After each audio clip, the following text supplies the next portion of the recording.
On va clôturer cette matinée par la remise des trophées de la recherche en éthique.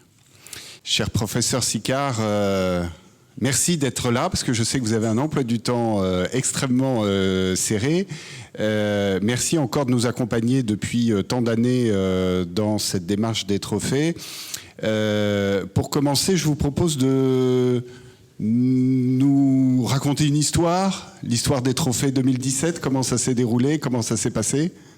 Oui, c'est à moi de vous remercier de présider au fond ces jurys de trophées, parce que je pense qu'il n'y a pas d'autres, dans l'espace public, d'autres trophées, d'autres prix d'éthique qui soient aussi innovants dans la capacité justement d'apprécier l'innovation dans son aspect éthique. Et je trouve, personnellement, je n'ai pas de concurrent pour votre trophée à vous proposer. Tant mieux ou tant pis pour l'éthique. Donc, c'est la 5e édition. C'est un jury de 10 membres, dont notre présidente de session, Frédéric Even-Orselou. C'est un jury plutôt féminin, d'ailleurs, pour une fois. Ségolène Barbou-Desplaces, Anne Baudard, Frédéric Even-Orselou, Héloïse Lérété, lauréat Bayada Irèche, Edwige Rude-Antoine, Marie-Jo Thiel, Marie Zenderedi, un homme qui était par Skype à Tokyo, Didier Jourdan, un ancien lauréat, Pierre-Antoine Chardel et moi-même, nous représentions au fond le genre masculin.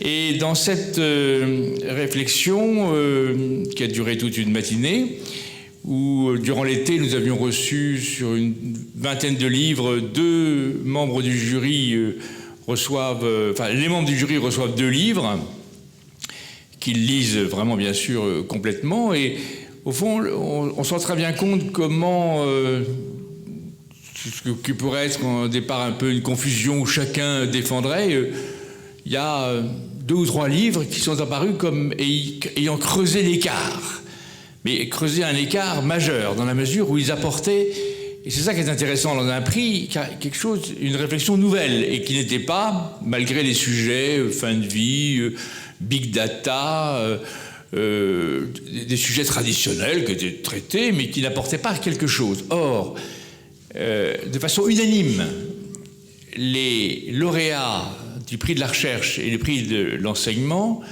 ont été reconnus comme apportant un souffle, apportant des éléments qui dépassent la réflexion éthique et qui devraient être au cœur même et de l'enseignement et de la réflexion des dirigeants d'entreprise. C'est pas simplement la petite cerise éthique qui arrive au dernier moment. Il y a une véritable profondeur, et je trouve que ces trophées donnent envie, vont se précipiter dans la librairie, et je pense que ça devrait être théoriquement le cas si ce trophée avait plus de publicité qu'il n'a. Je suis frappé de voir que quelquefois il est un peu modeste dans l'espace public.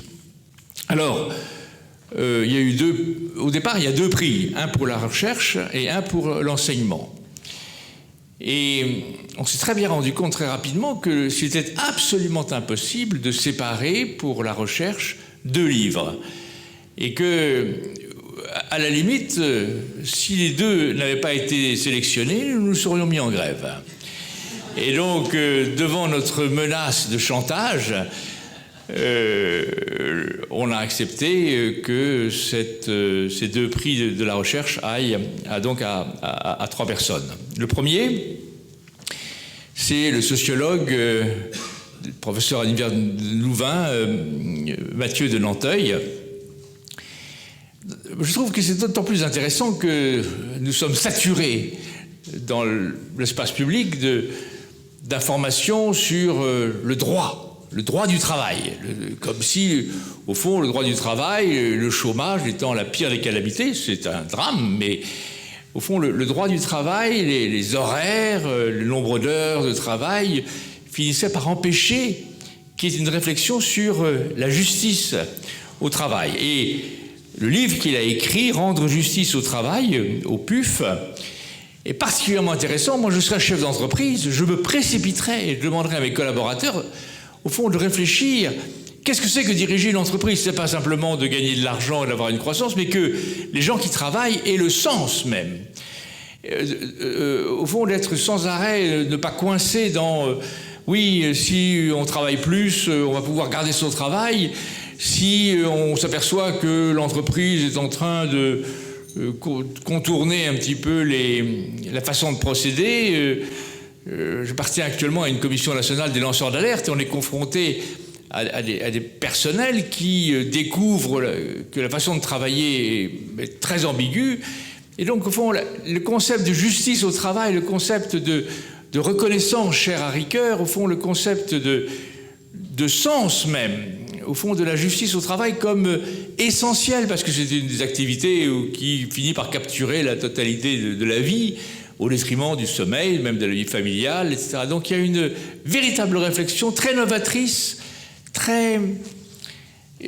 qui ouvre, pour une fois, on n'est pas dans une polémique qui soit de façon un petit peu naïve, anticapitaliste, et simplement le droit du travail, la loi sûre, etc., qui réfléchit sur comment faire du travail un lieu où la justice règne, alors que probablement c'est un des lieux où l'injustice quotidienne finit par avoir plus pignon sur rue que la justice.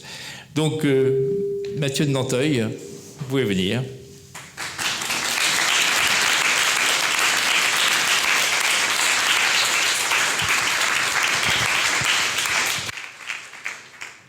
Avant que vous interveniez, on va vous reconnaître